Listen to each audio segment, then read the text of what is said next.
भोलेनाथ के दरबार में दुनिया बदल जाती है। कृपा से हाथ की लकीर बदल जाती है। लेता है जो भी दिल से भोलेनाथ का नाम, एक पल में उसकी तकदीर संवर जाती है। जय भोलेनाथ की सभी भक्तों को सादर प्रणाम। भक्तों, आप नियमित प्रातः 5:30 बजे हमारे चैनल पर शिव महापुराण की कथाएं श्रवण करते हैं। वहीं पुरुषोत्तम मास महात्म्य की कथाएं भी प्रातः 5 बजे श्रवण करते हैं। सभी वारों की कथाएं, तिथि ज्ञान इत्यादि की जानकारी भी आपको हमारे चैनल के माध्यम से दी जाती है। भक्तों, यदि अभी तक आपने चैनल को सब्सक्राइब नहीं किया है तो अवश्य ही कर ले, साथ ही बेल आइकन भी प्रेस कर ले, जिससे आने वाले हर नए वीडियो का नोटिफिकेशन आपको समय पर मिल जाए। शिव महापुराण के कल के अध्याय में आपने तारक पुत्रों की तपस्या एवं वरदान प्राप्ति, देवताओं की प्रार्थना, भगवान शिव का देवताओं को विष्णु के पास भेजना, नास्तिक शास्त्र का प्रादुर्भाव, नास्तिक मत से त्रिपुर का मोहित होना, त्रिपुर सहित उनके स्वामियों के वध की प्रार्थना, देवताओं द्वारा शिव स्तवन, दिव्य रथ का निर्माण की कथा का रसपान किया था।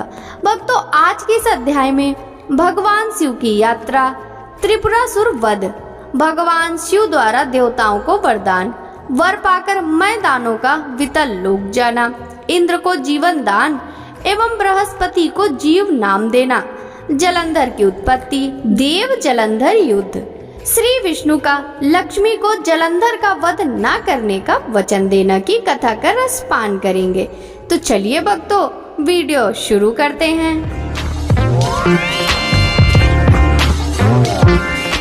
सनत कुमार जी बोले, हे महर्षि, भगवान शिव के लिए बनाया गया वह दिव्य रथ अनेकानेक आश्चर्यों से युक्त था। विश्वकर्मा द्वारा बनाया गया वह रथ ब्रह्मा जी ने भगवान शिव को समर्पित कर दिया। तत्पश्चात श्री हरि, विष्णु, ब्रह्मा जी और सभी देवता एवं ऋषि मुनि कल्याणकारी भगवान शिव की प्रार्थना करने लगे। उन्होंने भगवान शिव को दिव्य रथ पर आरूढ़ किया। स्वयं ब्रह्मा जी उस रथ के सारथी बने।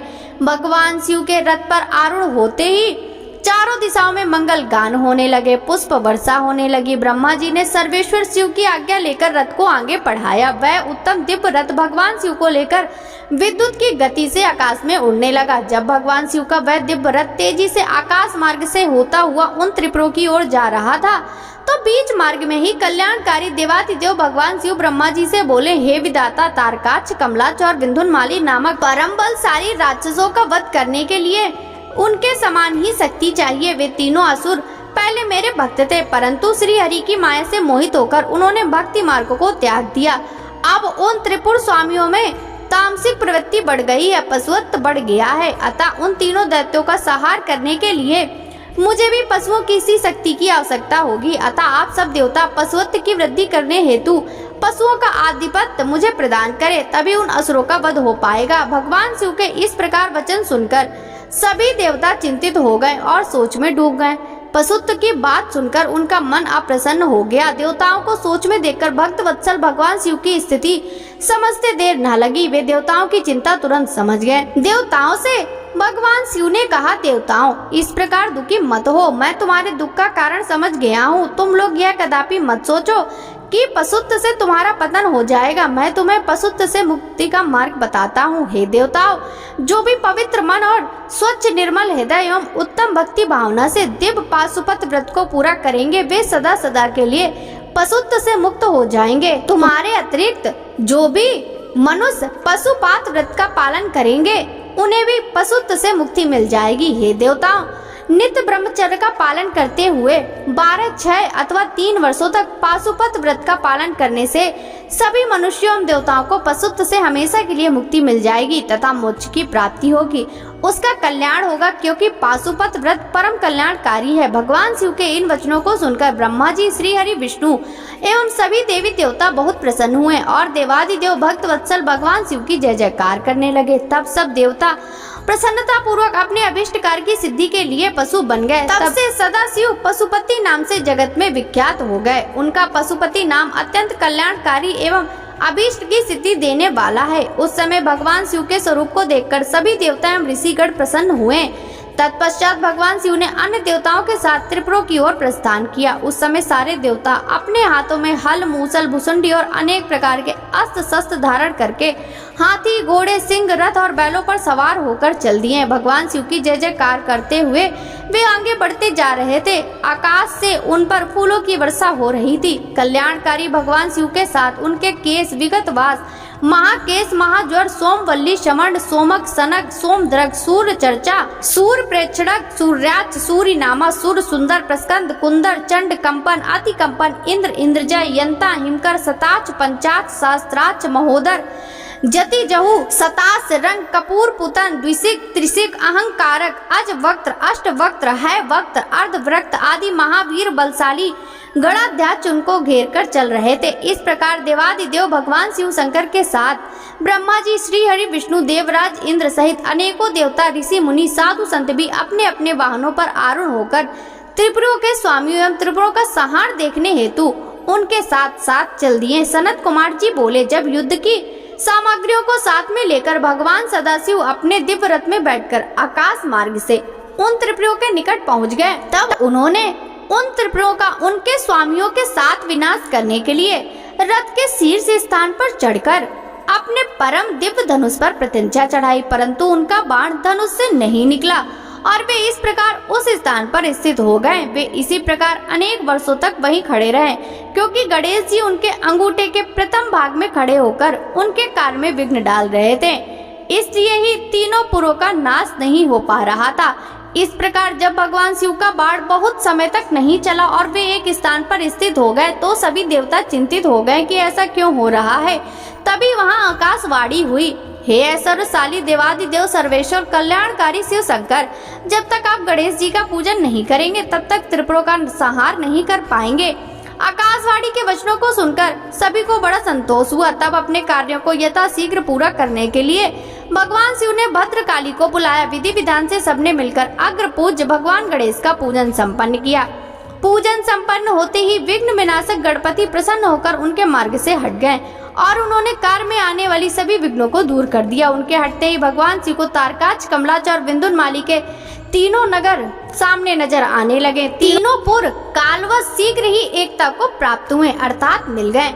ब्रह्मा जी द्वारा प्रदान किए गए वरदान के अनुसार उनके अंत का यही समय था जब त्रिपुर आपस में मिल जाएं। त्रिपुरों को मिला देख सभी देवता बहुत प्रसन्न हुए। वे प्रसन्न होकर भगवान शिव की जय जयकार के नारे लगाने लगे। तब ब्रह्मा और विष्णु ने महेश्वर से कहा कि हे देवादिदेव, तारकासुर के इन तीनों दैत्य पुत्रों के वध का समय आ गया है। तभी ये तीनों पुर मिलकर परस्पर एक हो गए हैं। इससे पहले ये तीनों पुर फिर से अलग हो जाएं, आप इन्हें भस्म कर दीजिए और हमारे कार्य को पूर्ण कीजिए। तब भगवान शिव ने ब्रह्मा जी और श्री हरि की प्रार्थना स्वीकार करके अपने दिव्य धनुष पर पाशुपतास्त्र नामक बाण चढ़ाया और उस समय अभिजीत मुहूर्त था। विशाल धनुष के टंकार से पूरा ब्रह्मांड गूंज उठा। तब भगवान शिव ने तारकाच, कमलाच और विंध्यामाली को ललकार कर उन पर करोड़ों सूर्य के समान प्रकाशमान पशुपतास्त्र छोड़ दिया। उस बाण की नोक पर स्वयं अग्निदेव विराजमान थे। उन विष्णुमय अग्नि बाणों से त्रिपुर वासियों को दग्ध कर दिया, जिसे देखते ही देखते वे तीनों पुर एक साथ ही समुद्र से घिरी भूमि पर गिर पड़े। सैकड़ों असुर उस अग्नि बाण से जलकर भस्म हो गए। चारों ओर हाहाकार मच गया। जब तारकाच अपने भाइयों सहित जलने लगा तब उसे यह एहसास हुआ कि यह सब भगवान शिव की भक्ति से विमुख होने का परिणाम है। तब उसने मन ही मन अपने आराध्य भगवान शिव का स्मरण किया और रोने लगा। तारकाच बोला, हे भक्त वत्सल, कृपा निधान, करुणा निधान भगवान शिव, यह तो हम जानते ही हैं कि आप हमें भस्म किए बिना नहीं छोड़ेंगे। फिर भी प्रभु हम आपकी कृपा चाहते हैं, अतः आप हम पर प्रसन्न होइए। भगवान, जो मृत्यु असुरों के लिए दुर्लभ है वह हमें आपकी कृपा से प्राप्त हुई है। प्रभु, बस अब हमारी आपसे सिर्फ एक ही प्रार्थना है कि हमारी बुद्धि जन्म जन्मांतर तक आप में ही लगी रहे। यह कहकर वे सभी दानव उस भीषण अग्नि में जलकर भस्म हो गए। भगवान शिव की आज्ञा से उन पुरों के बालक, वृद्ध, स्त्रियां, पुरुष, पेड़ पौधे आदि सभी जीव जंतु अग्नि की भेंट चढ़ गए। उस भीषण अग्नि में स्थावर जंगम आदि सभी को पल भर में ही राख के ढेर में बदल दिया। पाशुपतास्त्र से प्रज्वलित अग्नि में सभी जलकर भस्म हो गए, परंतु भगवान शिव का भक्त मैं नामक दैत्य, जो असुरों का विश्वकर्मा था, जो देवों का विरोधी भी नहीं था, भगवान शिव के तेज से सुरक्षित बच गया। इस प्रकार जिन दैत्यों या प्राणियों का किसी भी स्थिति में मन धर्म के मार्ग से विचलित नहीं होता, उनका भी पतन किसी भी स्थिति में किसी के द्वारा नहीं होता। इसलिए सज्जन पुरुषों को सदैव अच्छे कर्म करने चाहिए। दूसरों की निंदा करने वालों का सदा ही विनाश होता है। अतः हम सभी को पर निंदा से बचना चाहिए और अपने बंधु बांधवों के साथ इस जगत के स्वामी भगवान शिव की आराधना में तन्मय होकर लगे रहना चाहिए। व्यास जी बोले, हे सनत कुमार जी, आप परम शिव भक्त हैं और ब्रह्मा जी के पुत्र हैं। आप मुझे यह बताइए कि जब त्रिपुर नष्ट हो गए तब देवताओं ने क्या किया, मैं कहाँ चला गया? भगवान, इन बातों के बारे में सविस्तार मुझे बताइए। व्यास जी का यह प्रश्न सुनकर सृष्टिकर्ता भगवान ब्रह्मा के पुत्र सनत कुमार जी बोले, हे महर्षि, जब भगवान शिव ने त्रिपुरों को उनके स्वामियों के साथ जलाकर भस्म कर दिया तब सभी देवता बहुत प्रसन्न हुए, क्योंकि उन्हें अपने संकट और भय से मुक्ति मिल गई थी। परंतु जब सब देवताओं ने त्रिलोकीनाथ भगवान शिव की ओर देखा तो वे अत्यंत भयभीत हो गए। उस समय भगवान शिव ने रौद्र रूप धारण कर रखा था। वे करोड़ों सूर्यों के तेज के समान प्रकाशित हो रहे थे। उनके दिव्य तेज से सारी दिशाएं अलौकिक हो रही थीं। भगवान शिव के रौद्र और प्रलयकारी रूप को देखकर कोई भी उनसे कुछ कहने का साहस नहीं जुटा पाया। सब नतमस्तक होकर खड़े हो गए। यहाँ तक कि श्री हरि और ब्रह्मा जी शिव जी के इस रूप को देखकर आतंकित हो गए थे। कोई भी भगवान शिव के सम्मुख मुंह नहीं खोल पाया। देव सेना को इस प्रकार भयग्रस्त देखकर ऋषियों ने हाथ जोड़कर भगवान शिव को प्रणाम किया। ब्रह्मा जी, श्री हरि, विष्णु, देवराज, इंद्र सहित सभी देवता और ऋषि मुनि भक्त वत्सल कल्याणकारी भगवान शिव की स्तुति करने लगे। वे सब इस प्रकार सबको अपनी स्तुति सौम्य रूप में आ गए और बोले, हे ब्रह्मा जी, हे विष्णु और सभी देवताओं, मैं तुम्हारी स्तुति से बहुत प्रसन्न हूँ। तुम अपनी इच्छा अनुसार वर मांगो, मैं तुम्हारी इच्छाओं को अवश्य ही पूरा करूंगा। भगवान शिव के इन वचनों को सुनकर देवता बहुत प्रसन्न हुए और बोले, देवादिदेव करुणा निदान भगवान शिव, यदि आप हम सब पर प्रसन्न हैं और हमें कोई वर प्रदान करना चाहते हैं तो प्रभु हमें यह वर दीजिए कि जब जब हम पर कोई संकट आएगा आप हमारी सहायता करेंगे। जब ब्रह्मा जी, श्री हरि, विष्णु जी और देवताओं ने भगवान शिव से यह प्रार्थना की तब शिव जी ने प्रसन्नता पूर्वक कहा, तथास्तु, अर्थात ऐसा ही होगा। ऐसा कहकर भगवान शिव ने देवताओं के अभिष्ट फल को उन्हें प्रदान कर दिया। व्यास जी ने पूछा, हे महाबुद्धिमान सनत कुमार जी, जब ब्रह्मा, श्री हरि, विष्णु एवं सभी देवताओं ने भगवान शिव की स्तुति की तब वे प्रसन्न हुए और उन्होंने देवताओं के विपत्ति के समय उनकी सहायता करने का वचन दिया। उसी समय भगवान शिव को प्रसन्न देखकर मैं नामक दानव, जो कि त्रिपुर की अग्नि में भस्म होने से बच गया था, उनके सामने आकर हाथ जोड़कर खड़ा हो गया। तत्पश्चात मैंने निर्मल स्वच्छ हृदय से करुणा निदान भगवान शिव की स्तुति करनी आरंभ कर दी। उसने भगवान शिव के चरण पकड़ लिए। मैंने भगवान शिव से कहा, हे करुणा निदान भक्त वत्सल भगवान शिव, मैं आपकी शरण में आया हूँ, एतयो आप मेरी रक्षा कीजिए। इस प्रकार मैंने प्रभु की बहुत स्तुति की। उसकी ऐसी भक्तिमयी स्तुति को देखकर भगवान शिव प्रसन्न हो गए और बोले, हे दानव श्रेष्ठ, तुम अपनी परेशानियां भूल जाओ और अपने कष्ट को त्याग दो। मैं तुम पर प्रसन्न हूँ। तुम्हारी जो इच्छा है मांग लो, मैं तुम्हारी इच्छा अवश्य पूर्ण करूँगा। भगवान शिव के ये वचन सुनकर मैं दानव की सभी चिंताएं दूर हो गईं और उसके चेहरे पर जो भय था वह भी दूर हो गया। तब वह बोला, हे देवादि देव, यदि आप मुझ पर प्रसन्न हैं और मुझे कुछ वरदान देना चाहते हैं तो मुझे अपनी शाश्वत भक्ति प्रदान कीजिए। मैं आपके मित्रों से सदैव मित्रता रखूं और आपके शत्रु मेरे भी शत्रु हों। मैं सभी प्राणियों से प्रेम और दया से मिलूं। मुझ में सदैव विनम्रता विद्यमान रहे। मुझ में कभी भी आसुरी प्रवृत्ति उदय ना हो। मैं सदैव आपके चरणों का ध्यान करता रहूं। कोई भी मुझे मेरे भक्ति मार्ग से हटा ना सके। मैं दानों की इस प्रकार प्रार्थना सुनकर भगवान शिव बहुत प्रसन्न होकर बोले, तुम मेरे भक्त हो, इसलिए तुम में कभी भी कोई विकार नहीं आएगा। तुमने जो कुछ मांगा वह तुम्हें अवश्य प्राप्त होगा। तुम सदैव मेरे अनन्य भक्त बनकर रहोगे तथा मेरी विशेष कृपा तुम पर रहेगी। अब मैं तुम्हें वितल लोक जाने की आज्ञा प्रदान करता हूँ। तुम वहीं पर निर्भय होकर मेरी भक्ति में मगन रहो। भगवान शिव की आज्ञा मानकर मैं दानव वहाँ से सब देवताओं व अपने आराध भगवान शिव को प्रणाम कर वितल लोक चला गया। तत्पश्चात देवादिदेव भगवान शिव भी देवी पार्वती सहित वहाँ अंतर ध्यान हो गए। त्रिलोकीनाथ भगवान शिव के वहाँ से अंतर ध्यान होते ही उनके अभिष्ट कार्यों को पूरा करने के लिए उपलब्ध कराए गए साधन जैसे उनके धनुष, बाण, रथ आदि भी वहाँ से अदृश्य हो गए। तब वहां उपस्थित ब्रह्मा जी, श्री हरि, विष्णु, देवराज, इंद्र व अन्य सभी देवता, ऋषि, मुनि भी हर्ष पूर्वक अपने आराध्य भगवान शिव का गुणगान करते करते अपने लोक को चले गए। भगवान शिव के इस रुद्र रूप का स्मरण करने से शत्रुओं का विनाश होता है। महर्षि, जीव के सबसे भारी शत्रु और कोई नहीं, उसके मनोविकार ही तो हैं। इनके वशीभूत होकर जीव अपने लक्ष्य से भटककर नष्ट हो जाता है। ऐसा कहकर वह अपने इहलोक के साथ साथ परलोक को भी बिगाड़ता है। भगवान शिव आशुतोष हैं। उनकी लीलाओं को सुनने से समस्त पापों का नाश होता है और सभी अभीष्ट वस्तुओं की प्राप्ति होती है। महर्षि, इस प्रकार मैंने तुम्हें तारकाक्ष, कमलाच और विंध्यामाली नामक तीनों महाअसुरों का संहार करने वाली भगवान शशि मौली शिव शंकर जी की लीला में कथा सुनाई है। व्यास जी बोले, हे ब्राह्मण, आपने मुझ पर कृपा करे मुझे भगवान शिव के अनेक चरित्रों को बताया। अब मैं आपसे एक कथा और जानना चाहता हूँ।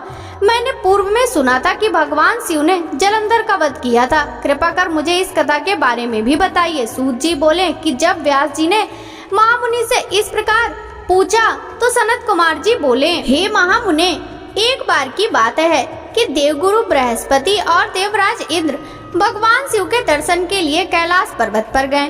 तब भगवान शिव ने अपने भक्तों की परीक्षा लेने के विषय में सोचा। उन्होंने मार्ग में उन्हें रोक लिया। कैलाश पर्वत के रास्ते में वे अपना रूप बदलकर तपस्वी का वेश धारण करके बैठ गए। जैसे ही देवराज इंद्र वहां से निकले, उन्होंने तपस्वी से पूछा, भगवान शिव अपने स्थान पर ही हैं या कहीं और गए हुए हैं? यह पूछकर उन्होंने तपस्वी के उनके नाम आदि के विषय में भी जानना चाहा, परंतु तपस्वी रूप में शिव जी चुप रहे और कुछ न बोले। उन तपस्वियों को इस प्रकार अपने प्रश्न के उत्तर में चुप देखकर देवराज इंद्र बहुत क्रोधित हुए। वे बोले, अरे मैं तुमसे पूछ रहा हूँ और तू है कि उत्तर ही नहीं दे रहा। तब तपस्वी ने पलटकर पुनः उत्तर नहीं दिया। तब इंद्र ने हाथ में वज्र लेकर तपस्वी रूप धारण किए भगवान शिव पर आक्रमण कर दिया, परंतु शिव जी ने तुरंत पलटवार करते हुए इंद्र के हाथ को पीछे धकेल दिया। तब क्रोध के कारण शिव जी का रूप प्रज्वलित हो उठा और उस तेज को देखकर ऐसा प्रतीत होता था कि यह तेज सब कुछ जलाकर भस्म कर देगा। इंद्र की भुजा को झटकने से इंद्र का क्रोध भी बढ़ गया और परंतु गुरु बृहस्पति उस तेज से भगवान शिव को पहचान गए।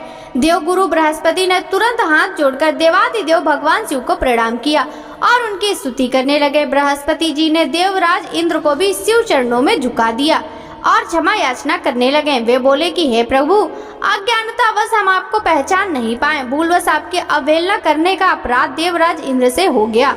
हे भगवान, आप तो करुणा निदान भक्त वत्सल होने के कारण आप सदा अपने भक्तों के वश में ही रहते हैं। प्रभु, कृपा कर इंद्र देव को क्षमा कर दीजिए। बृहस्पति के ऐसे वचन सुनकर त्रिलोकीनाथ भगवान शिव बोले कि मैं अपने नेत्रों की ज्वाला नहीं रोक सकता। तब बृहस्पति जी बोले कि प्रभु, आप इंद्र देव पर दया कीजिए और अपने क्रोध की अग्नि को कहीं और स्थापित कर देवराज का अपराध क्षमा कीजिए। तब भगवान शिव बोले, हे बृहस्पति, मैं तुम्हारे चातुर्य से प्रसन्न हूँ। आज तुमने इंद्र को जीवन दान दिलाया, इसलिए तुम्हें जीव नाम से प्रसिद्धि मिलेगी। यह कहकर उन्होंने अपने क्रोध की ज्वाला को समुद्र में फेंक दिया। तब इंद्रदेव और देव गुरु बृहस्पति ने भगवान शिव को धन्यवाद दिया और उन्हें प्रणाम करके स्वर्ग लोक को चले गए। व्यास जी बोले, सनत कुमार जी, जब भगवान शिव ने अपने क्रोध की ज्वाला को समुद्र में प्रवाहित कर दिया तब क्या हुआ? सनत कुमार जी बोले, हे मुनि, जब भगवान शिव ने अपना क्रोध समुद्र में डाल दिया तो क्रोध की ज्वाला बालक का रूप लेकर जोर जोर से रोने लगी। उस बालक के रोने की आवाज से सारा संसार भयभीत हो गया। पूरा संसार उसकी आवाज से व्याकुल था।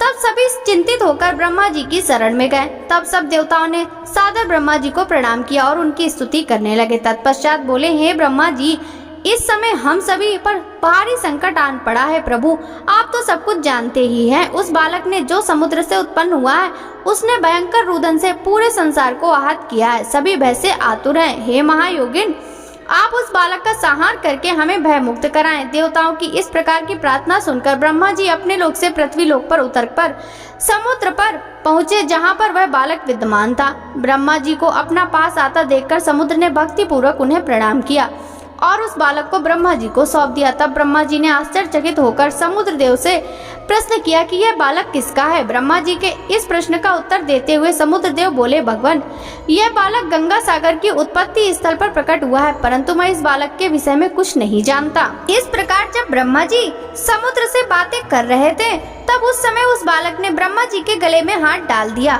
और उनका गला जोर से दबा दिया, जिसकी पीड़ा स्वरूप उनकी आंखों से आंसू बहने लगे।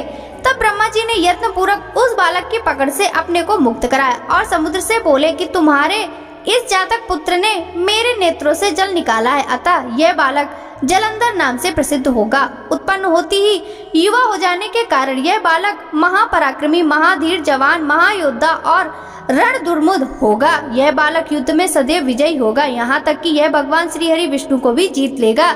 यह बालक दैत्यों का अधिपति होगा, कोई भी मनुष्य या देवता इसका चाहकर भी कुछ नहीं बिगाड़ पाएंगे। इसका संहार केवल त्रिलोकीनाथ भगवान शिव के द्वारा ही संभव है। यह कहकर ब्रह्मा जी ने असुरों के गुरु शुक्राचार्य को बुलाया और उनके हाथों से उस बालक को दैत्यों का राजा स्वीकार करते हुए उसका राज्याभिषेक कराया। तत्पश्चात ब्रह्मा जी स्वयं वहां से अंतर ध्यान हो गए। अपने जातक पुत्र के विषय में जानकर समुद्र देव बहुत प्रसन्न हुए और वे उसे अपने निवास स्थान पर ले गए। कुछ समय पश्चात उन्होंने जलंधर का विवाह कालनेमी नामक असुर की परम सुंदरी पुत्री वृंदा से संपन्न करा दिया। जलंधर आनंद पूर्वक अपनी पत्नी के साथ निवास करने लगा और असुरों के राज्य को बड़ी चतुराई और कर्तव्य परायणता के साथ चलाने लगा। उसकी पत्नी वृंदा महान पतिव्रता नारी थी। सनत कुमार जी बोले, हे महर्षि, एक दिन की बात है, असुर राज जलंधर अपने दरबारियों मंत्रियों के साथ अपनी राजसभा में विराजमान था। तभी वहाँ असुरों के महान गुरु शुक्राचार्य पधारे। वे परम कांति मानते और उनके तेज से सब दिशाएं प्रकाशित हो रही थी। शुक्राचार्य को वहाँ आया देखकर जलंधर राज सिंहासन से उठा और आदर पूर्वक अपने गुरु को नमस्कार करने लगा। तत्पश्चात उनके सुयोग दिव्य आसन पर बिठाया। फिर उसने अपना आसन ग्रहण किया। तत्पश्चात गुरु की यथा योग्य सेवा करने के उपरांत जलंधर ने शुक्राचार्य से प्रश्न किया, गुरुजी, राहु का सिर किसने काटा था, इसके बारे में आप मुझे सविस्तार बताइए। शुक्राचार्य ने अपने शिष्य सागर पुत्र जलंधर के प्रश्न का उत्तर देना आरंभ किया। वे बोले, एक बार देवताओं और असुरों ने मिलकर सागर के गर्भ में छुपे अनमोल रत्नों को निकालने के लिए सागर मंथन करने के विषय में सोचा। इस प्रकार दोनों यानी असुरों और देवताओं में यह तय हुआ कि जो भी समुद्र मंथन से प्राप्त होगा उसे देवताओं और असुरों में आधा आधा बांट लिया जाएगा। तब दोनों ओर से देवता और असुर प्रसन्नता पूर्वक इस कार्य को पूरा करने में लग गए। समुद्र मंथन में बहुत से बहुमूल रत्न आदि प्राप्त हुए, जिसे देवताओं और असुरों ने आपस में बांट लिया। परंतु जब समुद्र मंथन द्वारा अमृत का कलश निकला तो राहु ने देवता का रूप धर अमृत पी लिया। यह जानते हुए कि राहु ने अमृत पी लिया, देवताओं के पक्षधर भगवान विष्णु ने राहु का सिर अपने सुदर्शन चक्र से काट दिया। यह सब उन्होंने देवराज इंद्र के बहकावे में आकर किया था। यह सुनते ही जलंधर के नेत्र क्रोध से लाल हो गए। उसने घायस्मर नामक राजचर का स्मरण किया, जो पल भर में भी वहां उपस्थित हो गया। जलंधर ने पूरा वृतांत घायस्मर को बताते हुए इंद्र को बंदी बनाकर लाने का आदेश दिया। घायस्मर जलंधर का वीर और पराक्रमी दूत था। वह आज्ञा पाते ही इंद्रदेव को लाने के लिए वहां से चला गया। देवराज इंद्र की सभा में पहुंचकर जलंधर के दूत ने अपने स्वामी का संदेश इंद्र को सुना दिया। वह बोला कि तुमने मेरे स्वामी जलंधर के पिता समुद्र देव का मंथन करके उनके सभी रत्नों को ले लिया है। तुम वह सभी रत्न लेकर और अपने अधीनस्थों के साथ मेरे स्वामी की शरण में चलो। घायस्मर के वचन सुनकर देवराज इंद्र अत्यंत क्रोधित हो गए और बोले कि उस सागर ने मुझसे डरकर अपने अंदर सभी रत्नों को छुपा लिया था। उसने मेरे शत्रु असुरों की मदद भी की है और उनकी रक्षा की है, इसलिए मैंने समुद्र के कोष पर अपना अधिकार किया है। मैं किसी से नहीं डरता हूँ। जाकर अपने स्वामी को बता दो कि हिम्मत है तो इंद्र के सामने आकर दिखाओ। देवराज इंद्र के ऐसे वचन सुनकर जलंधर का घायस्मर नामक दूत वापस लौट आया और उसने अपने स्वामी जलंधर के इंद्र के कथन से अवगत कराया। यह सुनकर जलंधर के क्रोध की कोई सीमा न रही और उसने देवलोक पर तुरंत चढ़ाई कर दी। अपनी वीर पराक्रमी असुर सेना के साथ उसने देवराज इंद्र पर आक्रमण कर दिया। उनके युद्ध के बिगल से पूरा इंद्रलोक गूंज उठा। चारों ओर भयानक युद्ध चल रहा था। मार काट मची हुई थी। मृत सैनिकों को देवताओं के गुरु बृहस्पति और दैत्यों के गुरु शुक्राचार्य मृत संजीवनी से पुनः जीवित कर रहे थे। जब किसी भी प्रकार से उन्हें युद्ध में विजय नहीं मिल रही थी तो जलंधर ने अपने गुरु शुक्राचार्य से प्रश्न किया कि हे गुरुदेव, मैं रोज युद्ध में देवताओं के अनेक सैनिकों को मार गिराता हूँ, फिर भी देव सेना किसी भी तरह से कम नहीं हो रही। मेरे द्वारा मारे गए सारे देवगण अगले दिन फिर से युद्ध करते हुए दिखते हैं। गुरुदेव, मृत्यु को जीवन देने वाली विद्या तो आपके पास है, फिर देवताओं कैसे जीवित हो जाते हैं? तब शुक्राचार्य ने जलंधर को बताया कि द्रोणगिरी पर्वत पर अनमोल औषधि है जो देवताओं की रक्षा कर रही है। यदि तुम उन्हें हराना चाहते हो तो द्रोणगिरी को उखाड़कर समुद्र में फेंक दो। अपने गुरु शुक्राचार्य की आज्ञा लेकर जलंधर द्रोण पर्वत की ओर चल दिया। वहां पहुंचकर उसने अपनी महापराक्रमी भुजाओं से द्रोण पर्वत को उठाकर समुद्र में फेंक दिया और पुनः जाकर देव सेना से युद्ध करने लगा। जलंधर ने अनेक देवताओं को अपने प्रहारों से घायल कर दिया और हजारों देवगणों को पलक झपकते ही मौत के घाट उतार दिया। जब देवगुरु बृहस्पति देवताओं के लिए औषधि लेने द्रोणगिरी पहुँचे तो पर्वत को अपने स्थान पर न देखकर बहुत आश्चर्यचकित हुए। वापस आकर उन्होंने देवराज इंद्र को इस विषय में बताया और आज्ञा दी कि वह युद्ध तुरंत रोक दिया जाए, क्योंकि अब तुम असुर राज जलंधर को जीत नहीं सकोगे। ऐसी स्थिति में प्राणों की रक्षा करना बहुत ही बुद्धिमता है।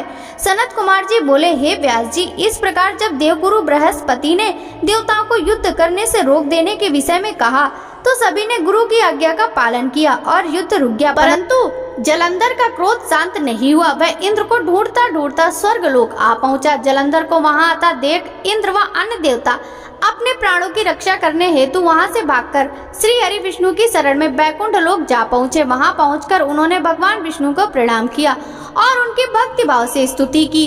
तत्पश्चात उन्होंने भगवान विष्णु से कहा, हे कृपा निदान, हम आपकी शरण में आए हैं, हमारी रक्षा कीजिए। तब देवताओं ने विष्णु जी को जलंधर के विषय में सब कुछ बता दिया। समस्त वृतांत सुनकर श्री हरि विष्णु ने देवताओं से कहा कि वे अपने भय का त्याग कर दें। उन्होंने उनकी प्राण रक्षा करने का आश्वासन दिया और कहा कि मैं जलंधर का वध कर तुम्हें उससे मुक्ति दिलाऊंगा। यह कहकर भगवान विष्णु अपने गरुड़ वाहन पर सवार होकर चलने लगे। यह देखकर देवी लक्ष्मी के नेत्रों में आंसू आ गए और वे बोली, स्वामी, जलंधर समुद्र देव का जातक पुत्र होने के कारण मेरा भाई है। आप मेरे स्वामी होकर मेरे भाई को क्यों मारना चाहते हैं? यदि मैं आपको प्रिय हूँ तो मेरे भाई का वध नहीं करेंगे। अपनी प्राण वल्लभा लक्ष्मी जी के वचन सुनकर विष्णु जी बोले, देवी, यदि तुम ऐसा चाहती हो तो ऐसा ही होगा, परंतु तुम जानती हो कि पापी का नाश अवश्य होता है। तो तुम्हारा भाई जलंधर अधर्म के मार्ग पर चल रहा है और देवताओं को कष्ट पहुंचा रहा है, फिर भी मैं उसका वध अपने हाथों से नहीं करूंगा, परंतु इस समय मुझे युद्ध में जाना होगा। यह कहकर भगवान विष्णु युद्ध स्थल की ओर चल दिए। भगवान विष्णु उस स्थान पर पहुंचे जहां असुर राज जलंधर था। भगवान विष्णु को आया देखकर देवताओं में हर्ष और ऊर्जा का संचार हुआ। देव सेना अत्यंत रोमांचित हो गई। सभी देवताओं ने हाथ जोड़कर श्री हरि को प्रणाम किया। भगवान विष्णु का मुखमंडल अद्भुत आभा से प्रकाशित हो रहा था। उनके दिव्य तेज के सामने दैत्य और दानवों का खड़े रह पाना मुश्किल हो पा रहा था। श्री हरि विष्णु के वाहन गरुड़ के पंखों से निकलने वाली प्रबल वायु ने वहां पर आंधी सी ला दी थी। इस आंधी में दैत्य इस प्रकार घूमने लगे जिस प्रकार आसमान में बादल घूमते हैं। अपनी सेना को ऐसी विकट परिस्थिति में देखकर जलंधर अत्यंत क्रोधित हो उठा। सनत कुमार जी बोले, हे महर्षि, दैत्यों के तेज प्रहार से व्याकुल देवता बचने के लिए जब इधर उधर भाग रहे थे तब भगवान विष्णु के युद्ध स्थल में आ जाने से देवताओं को थोड़ा सा साहस बंधा। उनके वाहन गरुड़ के पंखों से फड़फड़ाने आए तूफान में दैत्य अपनी सुध-बुध खोकर इधर उधर उड़ने लगे, पर जल्दी ही उन्होंने अपने आप को संभाल दिया। जलंधर ने जब अपनी दैत्य सेना को इस प्रकार तितर बितर होते देखा तो क्रोधित होकर उसने भगवान श्री हरि विष्णु पर आक्रमण कर दिया। श्री हरि विष्णु ने अपने आप को उसके प्रहार से बचा लिया। जब भगवान श्री हरि ने देखा कि देव सेना पुनः आतंकित हो रही है और उनके सेनापति देवराज इंद्र भी भयग्रस्त हैं, तब विष्णु जी ने अपना शांग नामक धनुष उठा लिया और बड़े जोर से धनुष से टंकार की। फिर उन्होंने देखते ही देखते पल भर में हजारों दैत्यों के सिर काट दिए। यह देखकर दैत्यराज जलंधर क्रोधावेश में उन पर झपटा। तब श्री हरि ने उसकी ध्वजा, छत्र और बाण काट दिए और उसे अपनी गदा उठाकर गरुड़ के सिर पर दे मारा। गरुड़ से टकराकर नीचे गिरते ही जलंधर के होंठ फड़कने लगे। तब दोनों ही अपने अपने बाणों से भीषण बाणों की वर्षा करने लगे। विष्णु जी ने जलंधर की गदा अपने बाणों से काट दी, फिर उसे बाणों को बांधना शुरू करा, परंतु जलंधर भी महावीर और पराक्रमी था। वह भी कहाँ मानने वाला था। उसने भी भीषण बाण वर्षा शुरू कर दी और विष्णु जी के धनुष को तोड़ दिया। तब उन्होंने गदा उठा ली और उससे जलंधर पर प्रहार किया, परंतु उसका महादैत्य जलंधर पर कोई असर न हुआ। तब तब उसने अग्नि के समान धधकते त्रिशूल को विष्णु जी पर छोड़ दिया। उस त्रिशूल से बचने के लिए विष्णु जी ने भगवान शिव का स्मरण करते हुए नंदक त्रिशूल चलाकर जलंधर के बार को काट दिया। तत्पश्चात विष्णु भगवान और जलंधर दोनों धरती पर कूद पड़े। फिर उनके बीच मल्ल युद्ध होने लगा। जलंधर ने भगवान विष्णु की छाती पर बड़े जोर का मुक्का मारा। तब विष्णु जी ने भी पलटकर उस पर मुक्के का प्रहार किया। इस प्रकार दोनों में बाल युद्ध होने लगा। तब दोनों के बीच बहुत देर तक युद्ध चलता रहा। दोनों ही वीर और बलशाली थे। ना भगवान विष्णु कम थे और ना ही जलंधर। सभी देवता और दानव उनके बीच के युद्ध को आश्चर्यचकित होकर देख रहे थे। युद्ध समाप्त न होते देख भगवान विष्णु ने कहा, हे दैत्यराज जलंधर, तुम निश्चय ही महावीर हो। तुम्हारा पराक्रम प्रशंसनीय है। तुम इतने भयानक आयुधों से भी भयभीत नहीं हुए और निरंतर युद्ध कर रहे हो। मैं तुम पर प्रसन्न हूँ। तुम जो चाहो वरदान मांग सकते हो। मैं निश्चय ही तुम्हारी मनोकामना पूरी करूंगा। भगवान विष्णु के यह वचन सुनकर जलंधर बहुत हर्षित हुआ और बोला, हे विष्णु, आप मेरी बहन लक्ष्मी के पति हैं। यदि आप मुझ पर प्रसन्न हैं तो अपनी पत्नी और कुटुंब के लोगों के साथ पधारकर मेरे घर को पवित्र कीजिए। तब भगवान श्री हरि ने तथास्तु कहकर उसे उसका इच्छित वर प्रदान किया। अपने दिए गए वर के अनुसार श्री हरि विष्णु देवी लक्ष्मी अन्य देवताओं को अपने साथ लेकर जलंधर का आतिथ्य ग्रहण करने के लिए उसके घर पहुँचे। जलंधर उन्हें देखकर बहुत प्रसन्न हुआ और उसने सब देवताओं को बहुत आदर सत्कार किया और उनकी वहीं पर स्थापना कर दी। विष्णु परिवार के स्थापित हो जाने के बाद जलंधर निर्भय होकर श्री विष्णु के अनुग्रह से त्रिभुवन पर शासन करने लगा। उसके राज्य में सभी सुखी थे और धर्म कर्म का पालन करते थे। सनत कुमार जी बोले, हे मुनीश्वर, जब जलंधर इस प्रकार धर्म पूर्वक राज कर रहा था तो देवता बड़े दुखी थे। उन्होंने अपने मन में देवाधिदेव भगवान शिव का स्मरण करना शुरू कर दिया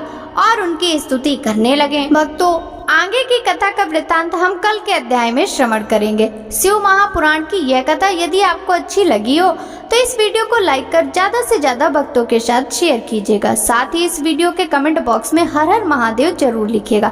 आपसे मिलते हैं शिव महापुराण के अगले अध्याय की कथा के साथ। सभी भक्तों को हरे कृष्णा, राधे राधे, हर हर महादेव।